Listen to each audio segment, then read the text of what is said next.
People have always been and will always be mean to each other in various ways. Bullying is a problem that has been known to mankind for ages. However, modern techniques like the internet and furthermore social medias have enabled a slightly different bullying method to take form. The phenomenon is called cyberbullying and mainly takes place on different social medias. People write nasty comments, sometimes anonymously, and in this particular case, pretends to be someone they are not. An article in the newspaper BBC tells the story of how 17-year-old Daniel Perry was told to deposit thousands of pounds into an account after being blackmailed. Daniel thought he was sending nude pictures to a girl his age. In reality, he was talking to an extortion gang and was told to send money if he didn't want his photos leaked to friends and family. I would say the main message of the article is to enlighten parents of the fact that bullying can occur at home and not only in places that are public where young ones have the opportunity to meet each other. Cyberbullying is getting more common, and social medias are an effective way and easy way for youngsters to be mean to each other, especially considering one often can be anonymous. It is easier to say nasty things behind a computer screen than face to face in real life. Furthermore, an additional message can be to bring up the fact that mental illness can be subtle and difficult to notice.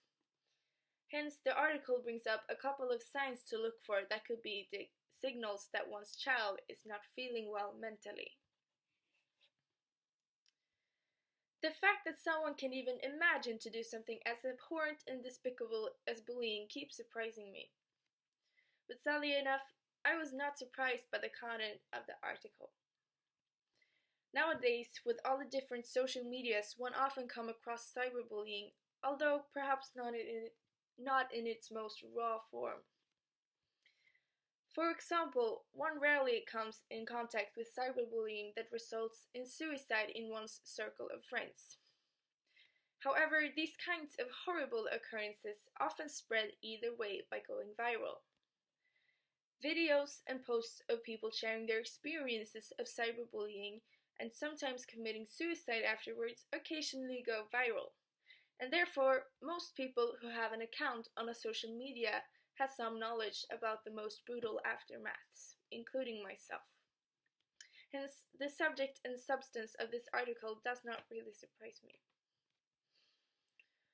A quote that caught my attention in the article was, "Before, someone could be bullied at school but could go home and have respite from it. Now it can go on for 24 hours." This was stated by Dr. Maddox, a member of the British Psychological Society. Bullying is a constant problem in school, and that will probably never change unless some drastic changes are made. One's home should always be a safe place where one does not have to worry about difficult things that might be happening at school. However, with the social medias, harassments and mean comments can infiltrate any home, leaving few places to go for respite from it, just like Dr. Maddox said. With all this in mind, what one might ask is if the benefit of social media is greater than the consequence. For me, it has become a habit of checking different social medias frequently, such as Facebook and Instagram. And I find many perks with social medias since it is an easy way of keeping in touch with friends and family. Also, these days a lot of people, chiefly youths, make new friends through social medias. However, the downside of meeting and getting to know one another over the internet is that one cannot be completely sure that the person they are talking to is the person they personate to be. This is clearly exemplified in the article where Daniel is blackmailed because he encounters a person pretending to be someone they are not. Furthermore, bullying is a huge issue whose seriousness I cannot emphasize enough. Various examples of different but alike situations of this, where youths even take their own life afterwards, are given in the article.